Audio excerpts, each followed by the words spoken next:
What is going on, you guys? My name is Fly and welcome back to another Minecraft video. Thanks for checking this out. Today, you guys, we are back on some more creating CraftCore, and we're on the server, you guys, and basically I have more stuff to show you for the server.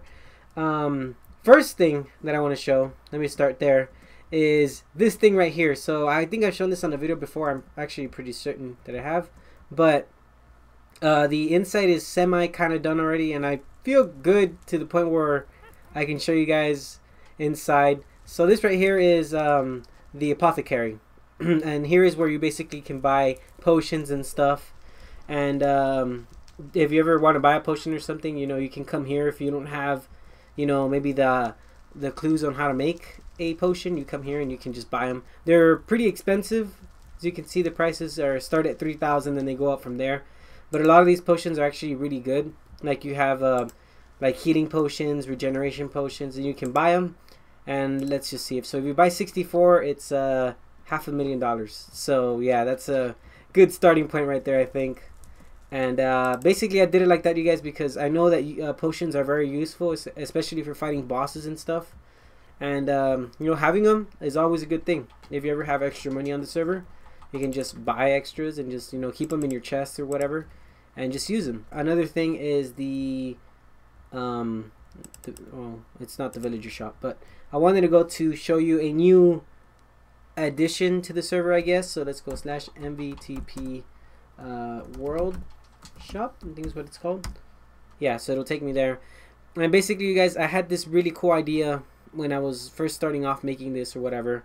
And the idea was that when you come here to the world shop, you have everything that you can buy on the server basically right here. So you go /game mode. Let me just go into creative so I can fly around and stuff. But basically here you're gonna have all the stuff you can buy, and the tower's almost done. It's not 100% yet, but up here you'll have the different level weapons that you can buy from the server. These are all weapons that are stronger than your regular Minecraft weapons for the most part. And yeah, you can buy them there. But the one thing I want to show is this thing right here.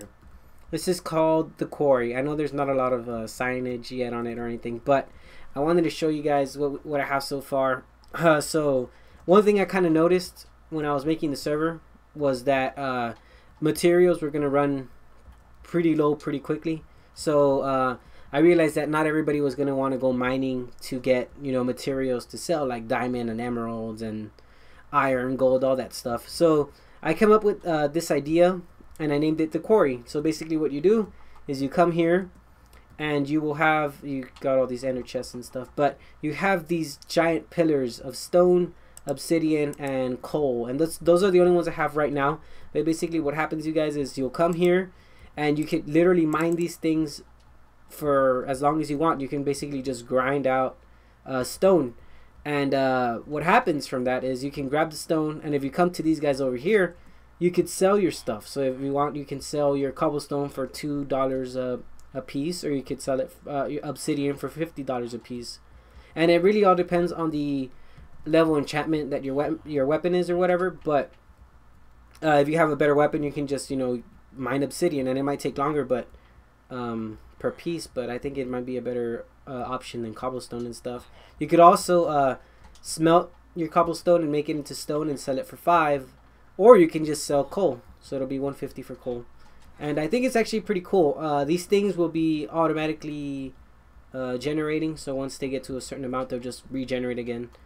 And that's the reason why I put these little pillars up here, or these little scaffolding, so you can just walk up and just mine. And I think it's a really cool idea. I really think it's a different way to being able to make money on the server.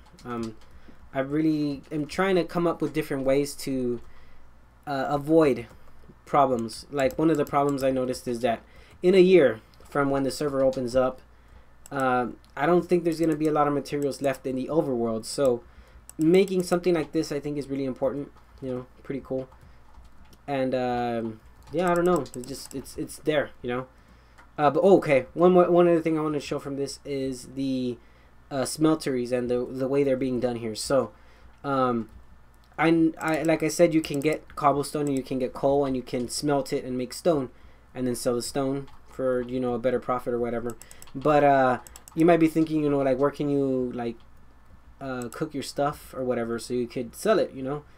That's when I came up with this thing right here. So these are they're basically just smeltery rooms, and they're enclosed, so basically you need to be in there to use them, and nobody else can steal your stuff.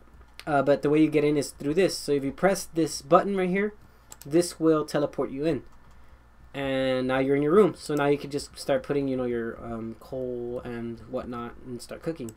And you might be wondering, like, people can still get in through the button, but I kind of found a way around that. I found that if you have a command block and you have it running on a chain, the second command block will not activate, something like that, and the button won't disappear. So I don't know if that makes any sense to anybody, but basically what's going on is when you teleport into the room, the button disappears, so nobody else can use that this room. It's basically occupied, and whenever you want to leave, you can press this button right here, and it'll take you back, and then the button is back. So that I think kind of solves a good amount of problems. And oh, also the room is running on a clock, so if you're in here too long, it'll just kick you out basically. So nobody can go AFK in them and stuff like that. So yeah, I mean, that's kind of what we've been working on so far, you guys. I know it's not like too much progress, but it's just a lot of stuff that I can think of, and if I could get it done before I open the server, I want to, you know, get it done. So yeah, I don't want to open up the server and then have to fix things with everybody else on here. I think it's going pretty good. I don't know. But anyways, I think that's all I have to show. Hope you guys enjoyed. Like and subscribe. And if you want to be on the server, I'll be giving out the IP for the server whenever it's open. It will be, I think, like maybe in a week or two from when I'm recording this. Probably. Maybe longer. Not too sure. But I'll give everybody enough time to, you know, jump on, you know, early or whatever. I'll go ahead and let everybody else know. And yeah, I don't know what else there is to say besides bye. I don't know. Bye.